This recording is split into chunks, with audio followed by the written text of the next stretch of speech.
নমস্কার বন্ধুরা, আমি পিন্টু বিশ্বাস। আপনারা দেখছেন আপনাদের প্রিয় ইউটিউব চ্যানেল ক্রিয়েটিভিটি গার্ডেনিং চ্যানেলে আপনাদের সকলকে স্বাগত। বন্ধুরা, ভিডিওর টাইটেল এবং থাম্বনেল দেখে আপনারা বুঝতেই পেরেছেন আজকের ভিডিওর মূল আলোচনার বিষয় কী। এই শীতের মরশুমের শুরুতেই আমি আপনাদেরকে জানিয়ে দিয়েছি নার্সারি থেকে কিভাবে আপনারা চারাগাছ সংগ্রহ করবেন এবং নার্সারি থেকে চারাগাছগুলি সংগ্রহ করার পরে বাড়িতে নিয়ে এসে যতদিন আপনারা রিপোর্ট না করছেন ততদিন কিভাবে আপনারা চারাগাছগুলির পরিচর্যা এবং যত্ন করবেন, সেই সমস্ত বিষয়গুলি আপনাদেরকে আগের ভিডিওতে আমি সম্পূর্ণভাবে জানিয়ে দিয়েছি। তাই যে সকল বন্ধুরা এই চ্যানেল নতুন ভিজিট করেছেন, আগের ভিডিওটি দেখেননি, তাদের উদ্দেশ্যে বলছি আপনারা উপরের আই বাটনটিতে ক্লিক করে ভিডিওটি দেখে নিতে পারেন। ভিডিওর মূল আলোচনায় যাওয়ার আগে বলি, যেসব বন্ধুরা চ্যানেল নতুন ভিজিট করেছেন এখনও পর্যন্ত চ্যানেলটিকে সাবস্ক্রাইব করেননি, অবশ্যই চ্যানেলটিকে সাবস্ক্রাইব করে দেবেন এবং সবার আগে এই ধরনের নতুন ভিডিওর আপডেট পেতে পাশের বেল আইকনটিকে প্রেস করে অল অপশনে ক্লিক করবেন। তা চলুন দেরি না করে শুরু করা যাক। বন্ধুরা, ছোটোটাতে ইনকা, গাজিনিয়া, ক্যালেন্ডুলা রাখা আছে। এই গাছগুলিকে নার্সারি থেকে সংগ্রহ করেছি 7 দিন আগে। আর এই 7 দিনে দেখুন ছোটো পটের নিচের হোল দিয়ে বা ছিদ্র দিয়ে কত শিকড় বাইরে বেরিয়ে এসেছে। এটি ইনকা।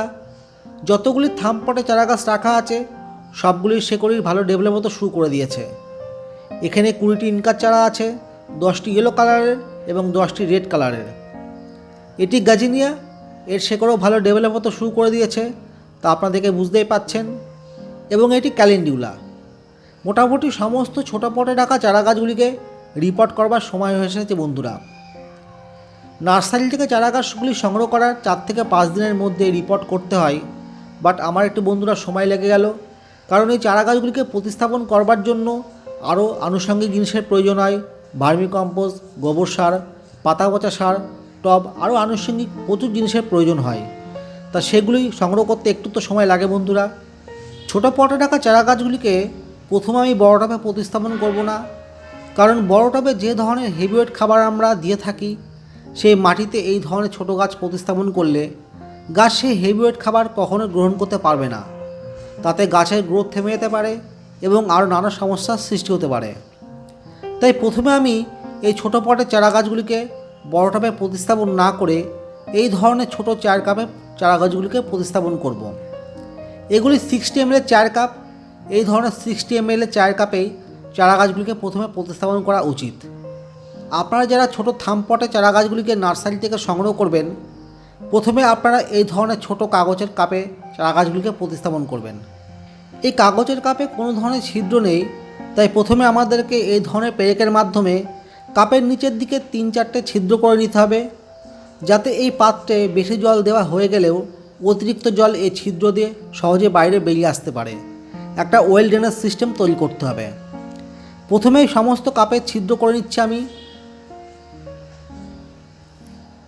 বন্ধুরা, সমস্ত কাপে ছিদ্র হয়ে গেছে। এবার ছোটো পটে রাখা চারা গাছগুলিকে রিপোর্ট করব। রিপোর্ট করবার আগে আমাদেরকে সাধারণ দোআঁশ মাটিকে চালনি দিয়ে চেলে রাখতে হবে, তাতে রিপোর্ট করতে আমাদের খুব সুবিধা হবে। এই ছোটো কাপের হাফ কাপ সাধারণ দোআঁশ মাটি নিচ্ছি এবং এর সাথে নেব 1 বছরের পুরনো গোবর সার। গোবর সার যদি আপনাদের কাছে না থাকে তার পরিবর্তে আপনারা 1 বছরের পুরনো পাতা পচা সার ব্যবহার করতে পারেন অথবা ভার্মি কম্পোস্টও ব্যবহার করতে পারেন।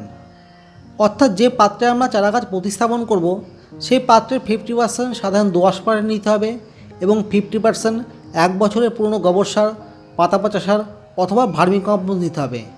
এগুলিকে ভালো করে মিশিয়ে আমাদের গাছগুলিকে প্রতিস্থাপন করতে হবে। এইভাবে সমস্ত পটের জন্য আমি মাটি প্রস্তুত করে নিচ্ছি। মাটি প্রস্তুত করার সময় লক্ষ্য রাখবেন এর মধ্যে যেন বড় মাটির টুকরো না থাকে, তাহলে রিপোর্ট করতে সমস্যা হবে। তাই আমি আপনাদেরকে প্রথমে বলেছি আপনারা সবসময় মাটি চেলে নেবেন। মাটি প্রস্তুত হয়ে গেলে এভাবে ছোটো পটে হালকা করে 2-3টে টোকা মারতে হবে। টোকা মারার পরে পেরেকের মাথা দিয়ে পটের পেছনে যে ছিদ্র আছে সেই ছিদ্রতে পুশ করতে হবে। দেখবেন কত সহজে চারা গাছ পট থেকে বেরিয়ে আসবে। এবার পাত্রের মধ্যে কিছুটা পরিমাণ মিক্সড মাটি নিচ্ছি। পাত্রের মাঝখানে চারা গাছটিকে খুব সাবধানে বসিয়ে দেব এবং সাইড দিয়ে অল্প অল্প পরিমাণে মাটি দিয়ে দেব। এবার পেরেকের মাথা দিয়ে এইভাবে হালকাভাবে মাটিকে প্রেসার দেব। দেখলেন কত সহজে কোনো ঝামেলা ছাড়াই সুন্দরভাবে চারা গাছ রিপোর্ট হয়ে গেল। সম্পূর্ণ গাছগুলি রিপোর্ট হয়ে গেলে গাছের গোড়ায় অল্প পরিমাণে জল প্রয়োগ করতে হবে এবং গাছগুলিকে 2 থেকে 3 দিনের জন্য একটি সেমিসেড এরিয়াতে রাখতে হবে। 3 দিন পর থেকে গাছগুলিকে ফুল সানলাইটে রাখতে হবে এবং কন্টিনিউ প্রয়োজন মতো গাছের গোড়ায় জল প্রয়োগ করতে হবে। সবসময় আপনারা সকালবেলা সূর্য ওঠার পরে গাছের গোড়ায় জল প্রয়োগ করবেন। বিকালবেলা বা সন্ধ্যাবেলা আপনারা গাছের গোড়ায় জল প্রয়োগ করবেন না। শীত পড়ে গেছে, সন্ধ্যাবেলায় গাছের গোড়ায় জল প্রয়োগ করলে গাছের বৃদ্ধির হার অনেকটা কমে যেতে পারে। তাই সবসময় আপনারা সূর্য ওঠার পরেই গাছের গোড়ায় জল প্রয়োগ করবেন। এভাবে গাছগুলিকে মিনিমাম 14 থেকে 17 দিন রাখতে হবে। তারপরে গাছগুলিকে চূড়ান্ত প্রতিস্থাপন করতে হবে। বন্ধুরা, এর চেয়ে যদি সস্তায় এবং আরও সহজ উপায়ে রিপোর্ট করার অপশন থাকে অবশ্যই আপনারা কমেন্ট বক্সে কমেন্ট করে জানাবেন। তো সবাই ভালো থাকবেন, টেক কেয়ার।